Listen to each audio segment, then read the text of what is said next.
Okay, let's see. I'm going to check to see if we're live now. Sometimes it takes a while. Okay. Redirecting. Thanks for your patience. Okay, we're on Code Breaker Real Talk. I'm Veronica Bartolini. And I have, guess who I have on? I have Dan Butierez, and he was running for Congress, and he's still helping the public, and and I have Teresa Sixberry on today. So Daniel, whatever time you have, I appreciate it. I ran into you yesterday. It was so glad to finally meet you in person. Sure. And like I said, I always tell you, I went to high school with one of your cousins, Christine, and she's always been on my mind. She's very good family. You come from an awesome family. So introduce yourself and, just let everybody know what your mission is, a little bit about your past and what you're doing now. Thank you. All right. Well, I'm Daniel Butierez. I'm running for United States Congress. Just to give a brief update on who I am and what I've been through. I actually I am one of Arizona's wrongfully convicted. The state of Arizona and the courts determined that I was convicted of a crime I did not commit. And then Judge Jeffrey T. Bergen, he went beyond that and found that my conviction was in fact void. And that makes me only the second person that I can find on record in the country that actually had a void conviction. It's not something, our system isn't designed to even create such a conviction. And that was because I wasn't charged with the crime. I wasn't tried for the crime. I was never convicted of a crime, which is why it's void, because there was never a conviction in the first place. So I went through all that, lost my family, my children, the mother of my children, everything I owned. So I went to prison for about 4.5 years and got paroled, came out, and I had a really hard time trying to adjust with everything, and having lost everything, started running with the guys I'd met in prison, and they introduced me to crystal meth, crack cocaine. I became homeless and hooked on drugs, was there for a couple of years, and then I wound up getting violated, sent back to prison, at which time I wound up coming to realize God was real, gave my life over to Jesus Christ. From that moment, my life changed. I went to a work yard where I got to work, and I made $5.15 an hour. A third of that went to pay for my room and board. The other 2/3 went into a savings account, into a place where they held our funds. And I wound up walking out of prison with $5,200. So I came out, started life. At least I had some money. I had my self-esteem back. I had my drive back. I was rearing and ready to go back to work. So I came out and I went to work for a company called Express Painting. I also got my children back. The mother of my children came back. So we started building a life together. And I worked for Express Painting for 10 years. During that time, the mother of my kids decided, the kids moved out. My son went off to college. The grandkids were in other spots. So she decided she wanted to go find herself, and she left me. But I was secure in my Lord Jesus Christ, and she took off, and I moved on. I continued to work with Express Painting. I met my new wife. And after about 10 years, I left Express Painting, and I went and started a company called Butierez Painting. The courts wound up ruling that my conviction was void. And I built that company up, and then I turned around and bought Express Painting. So I own both companies. I'm driving around Tucson, and I'm thinking, I kept thinking about everything I'd been through, and I would get emotional because I'd lost so much and been through so much. And I'm looking at the homeless, and because I'm asking God, why did you put me through all this? Why did I have to go through all this? And then I'm looking at the homeless, and I realized I can help them. I can help our city. And I decided to run for United States Congress.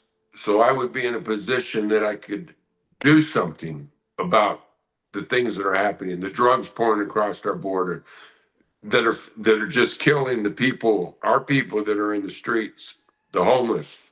And that's been quite an adventure there and all on its own. And I've met some amazing people through these last 2 years traveling the southern border. So it's been a great experience. That's amazing. Thank you, Dan. So yesterday I saw you in person and you told me that, well, I told you about the vision that I had that they were gonna, boots on the ground, that they were gonna close the borders and things like that, because we are in the middle of what I call an AI dog war or God wars. Now, you said that the border was closed. Somebody Yeah, got shot or something. yeah. The day before I met you, we had taken a trip up the border and we were live streaming it because there's no internet out there. And my friend's a reporter and he had Starlink.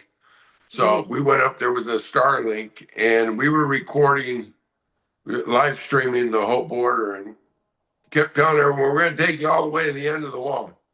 We didn't make it to the end of the wall because we came up on the United States Army.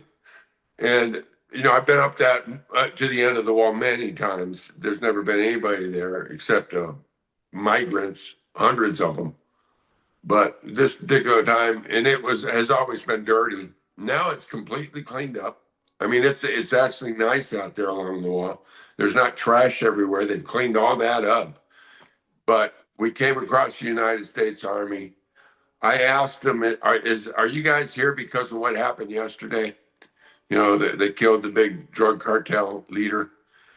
And he said, well, I can't tell you that, sir. But obviously that's why they're all up there. But it's, and I didn't see any migrants. That was the first time I went and didn't see migrants. I didn't see anybody but Border Patrol and then the Army. So. I really do hope that they clear up the whole child trafficking and sex trafficking that has been going on for a long time. Now, I thought, oh, Mexico has a female, maybe we'll get something done. But it just, I don't know. Somebody was saying that maybe as well this was also going on because of some of the things that she has done in politics that are not good per se. And supposedly like some of the cartels are rebelling against her. I don't know. Do you know anything about that? All I know is rumors. I don't know any facts on where she's at. All I've heard is rumors. I've heard that the cartel put her in there. I heard that the cartel are very upset right now because she worked. This was all strategized and planned to appease Trump, is what I've heard. She did this to appease Trump, to show him that she is willing to work with the United States to stop the drugs from pouring into our country.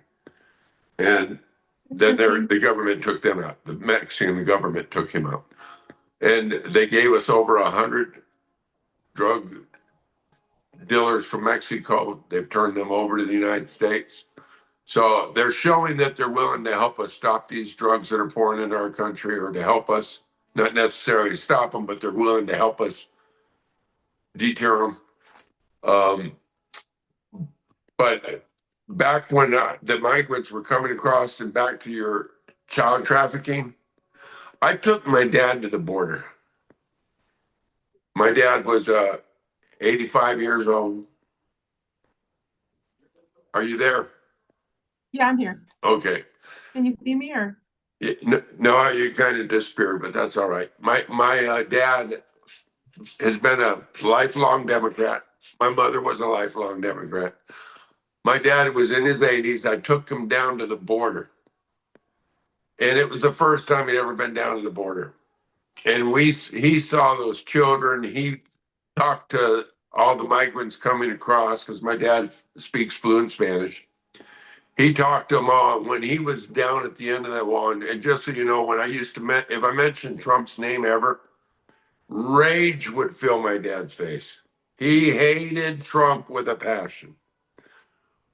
By the time he got done on that wall the other day, he said that He said, son, I want you to change me from Democrat to Republican.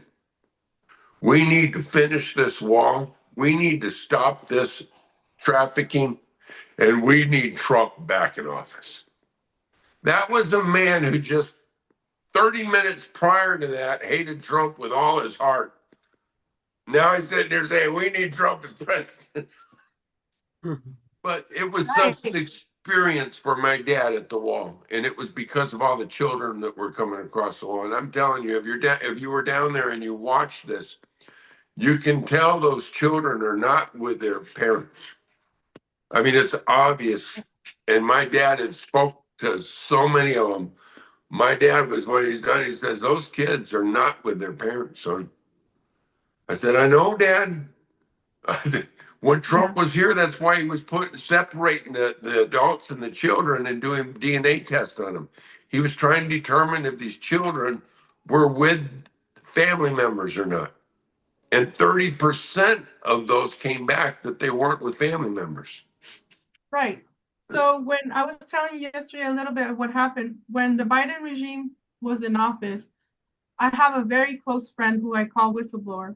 She used to work for the doctor. We'll just call him Dr. V because it does start with a V, from Hawaii. Okay. And he's best friends with the governor over there. And he set up a few people here in Tucson to work for him and put up the tents to give the juice. I call it the baby Jabberwocky. She told me that there were middle-aged men, most of them very angry, with fake families that would come across the border. And she would ask them, okay, do you have any symptoms of what's going on? Okay, they would drop their ID. This is her quote. They would drop their ID and they would be named something else. And so I put two and two together with my vision that I had in March of 2019 that I thought, oh my gosh, this is for ramping up the vision that I had on boots on the ground. And here we go with ICE, right? And remember, there's a bad faction of ICE and then there's a good faction of ICE. Now, I know it may sound weird, but Daniel, dark journalist, he says that it has to do with Atlantean times, meaning that ICE and the Nazi have something to do with this, with the Atlantean times. So what it is these families, they would be set up here at Irvington and the freeway. It's a hotel called Red Roof. And whenever they were done with their symptoms or whatever, they could go wherever they want. Okay, they could go across the border, they could go to Canada, they could go whatever. These were men coming in from everywhere, south of Africa, Mexico, Afghanistan, Russia, you name it. And they had no clue what the history of the child was as far as medical. And according to Carrie Cassidy, and I know this for sure because they did it with me, they're experimenting. They will bring kids across the border. I was born in Nogales, Sonora, Mexico. So they will bring kids that are born with abilities to do experiments on them. Now, I'm a psychic medium as well. Teresa is as well. I want to tell you that I see, and I'm sure you know now, that you were targeted, plain and simple. You were targeted because Trump, and now he has the technology that Tesla had, which was pre-Atlantean times, where they have Project Looking Glass. And what they do is they can see our future. Okay, they can see who's going to be helping humanity, who's going to be against, who's going to be. So they try and stop us. Okay, with I'm saying, and this goes higher. This goes higher. This goes to the Dracos, to, you know, if you believe in reptilians and all that. I call them. I don't like to call them aliens. I call them people like us that have the technology, right? To feed their matrix, which is all roads lead to Antarctica, and then we have the Epstein file and things like that. So with all my heart, I feel for these children because they are being used in experiments like secret space program and things like that, Black Ops. I, with all my heart, think that you were targeted because they wanted to put you out. They knew something, you know, this guy's going to turn something around. And I also feel, and I'm going to say it, okay, when I was in high school, the first thing I wanted to do was turn 18 so that I can vote. Back then, I was a Democrat, and then later on, I got married, and I helped Grijalva, okay? I helped Grijalva put up the signs. I was all into, helping. But then I went to the park, and then I found out what really was happening. And then I'm like, I can't do this anymore. And I knew Regina. Regina was one of my friends, and so was her husband was my husband's best friend. And so now, years later, I'm like, bullcrap. I can't be with that party. So then, I voted for Trump, thinking that maybe he will say, hey, these are the super soldiers that we've been working with, including me, perhaps you, Daniel, I don't know. And maybe he was gonna, show everybody this is what we've been doing in secret, these experiments and things like that. There's a war that's coming, Daniel. I don't know if you've heard of it or seen it. I feel that there's that we're in the middle of the AI war. And a lot of people are buying into AI. They're losing their families because they're so addicted to making avatars of themselves. And you know what I'm saying? And the whole drug thing, it has to be shut down. But there's a mafia out there. Oh yeah. So what are your plans? Are you going to try again to get elected and things like that? Oh yeah, I'm already in the race. So this November will be the election. So I'm already campaigning and running. My passion is for the homeless. And as you saw yesterday, I was out talking to the homeless. I just got back home from being out talking to the homeless, speaking with law enforcement over in the South Side. Spoke with what do they say? Well, the security that drive around to kick people off the bus stop. I talked to one, and then another one, which was a young lady. She was on the other side, and she was honking her horn, waving at me. So then she pulled around, and I had walked away to go talk to some other. And then I came back over, and TPD had pulled. Well, not TPD, South Tucson police pulled up, and the girl came over, and she goes, "You're Butierez, right?" And I said, "Yeah." And she goes, "I was just trying to explain to him," and it was the other one that we were spoken to, "who you were." So I hand them each card. And I said, "Yeah, no, I'm Mr. Butierez." She goes, "I follow you on TikTok." So That's awesome. How can people give funding to you, or how can they support you? they can follow me on Facebook, TikTok, Twitter. I have a Twitter account, Instagram. I have all four of those. But if they go on to Facebook, they can. That's where most people follow me. That's where you found me. But Yeah. if you go to my webpage, which is butierezforcongress.com, you can read my webpage, which I'm actually putting together myself. So it's still under construction, but you can donate there at butierezforcongress.com on my webpage. You can also volunteer and join my campaign, get involved. So that's where most people can reach out to me, is butierezforcongress.com. Okay, thank you. And then I have a phone number here. You want me to give out the phone number in case as well? Sure. Anybody wants to call, anybody who wants to go sit down and have a cup of coffee and talk to me and ask me questions, they're more than welcome to. I will sit down and talk to anybody. I have no problem. I'm not a politician, so know that right off. I'm a painting contractor. I own 2 painting companies. I'm a real person, and I will talk to anybody. So, and I don't care if you're Democrat, Republican, Independent, Libertarian, it doesn't matter. Because what matters is people. Yeah, the phone number is 520-268-3408. And then I have a picture of you here on Facebook with the gang. I would like to volunteer as well because I that's one of my passions. In high school, I was given a grant called Close-Up Program to go to Washington, D.C. and learn more about politics. And that was my senior year. So I just really, I need to find a way of helping people as well, not just doing my YouTube shows.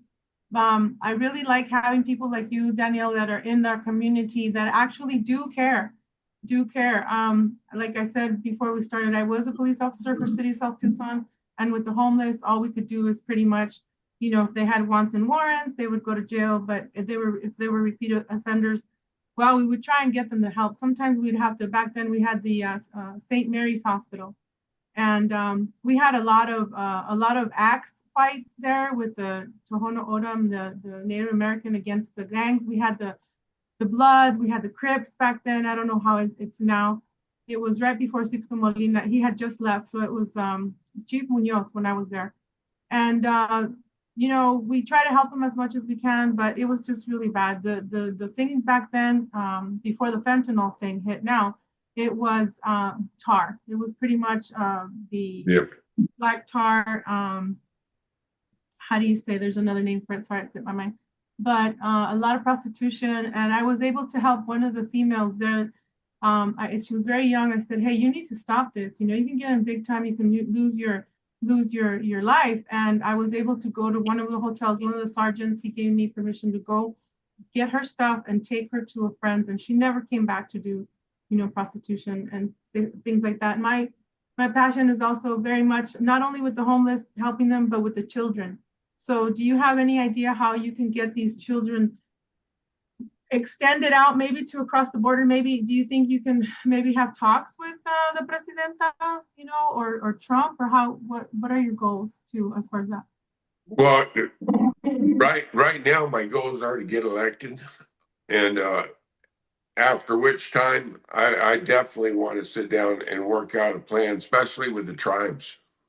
Yeah. We no one talks about the women being stolen from the tribes. Not even the tribes really talk about it. But I have been out and I have had the different groups from the Tohono O'odham tribe come and speak at my events to let the people know about their plights. And I've actually posted it on my Facebook. So there's a lot of things that need to be addressed, and the biggest way to address them is to get it out so the public knows.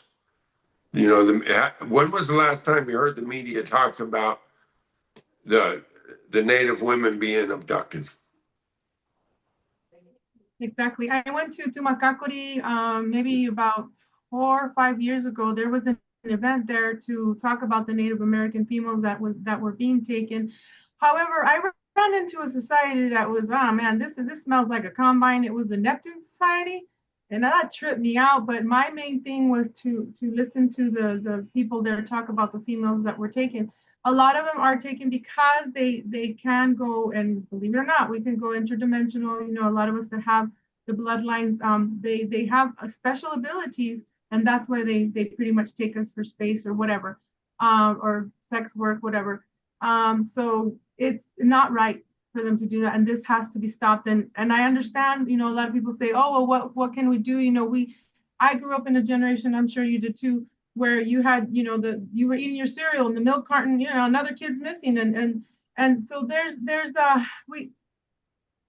it's higher up than the president where this is being handled, and but here we are the little peons, I guess you can say. But we can make something happen. We can change the world just one person at a time. And I believe in you, Daniel. Any questions, Teresa? Because I know you said you've been following Daniel, and I think, have you met him or any No, questions? I haven't met you yet. I live on the south side. I'm within walking distance of the runways of the airport, the fighter jets. So I see a lot over here. I've been here since 23. And before that, I was more like Roger and Stone area. And, you know, you don't have to look very hard in that neighborhood to see what's wrong. We had 128 shootings at my apartment complex. So I moved over here. And they tried to take me to court. Well, they did take me to court for not paying my utilities for a year, and they refused my rent. So I said, "Oh, good, something in my life is finally going right." So I went to court and I won, and so the city paid for 4 months of rent for me to move over here, because it's, you know, it's expensive to move, and I'm on disability. Well, I was at the time, and so I would always cry when I would see you go down to the 100-acre ranch, that area, and I thought, because one time I was watching you on the videos that you do on like the live ones, Yeah. yeah, and I realized those people were in the wash. And I thought, what if it starts raining or something, like a flash flood high in the mountains? We'll definitely make it down here. The Yep. mountains are not that far away. Yep. That's why they're not supposed to be in the tunnels. And there's a city ordinance. It's against the law for them to be in the tunnels for that reason right there. It, Yeah, it could be raining in the mountains and you don't even know it. yeah, And the water comes rushing in and you're dead. yep. So yeah, no, they're not supposed to be in those tunnels. And I, So do we need a committee to look into the money that's been given to the state of Arizona by the feds boy, for the homeless? let me tell you something. I have looked into that and I have been so disgusted by what they've done with the money. They No. back in 2021, or was it 20? No, it was 2024 when I went and confronted Adelaide on it.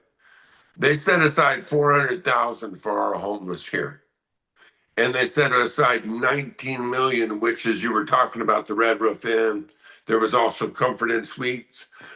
That 19 million was paying for those room and boards. They were actually financing the invasion of the United States instead of taking care of our homeless. So I get very upset about that. And as a matter of fact, when I went and spoke to Adelita when she was on the Pima County Board of Supervisors and she was the chair, I confronted her on that. And I was absolutely surprised that Pima County voted to move her up into a higher office when she failed the county in the office she was already in. Right, right. So, but anyways, I'm gonna have to go, ladies. We could do this again another time when I got more time. We could do 2 hours. Okay, Okay. thank you so much, Danielle, and have a great day. And we'll be chatting on Messenger. Have a great day. You Thank you. did. Bye. Okay, Bye. bye.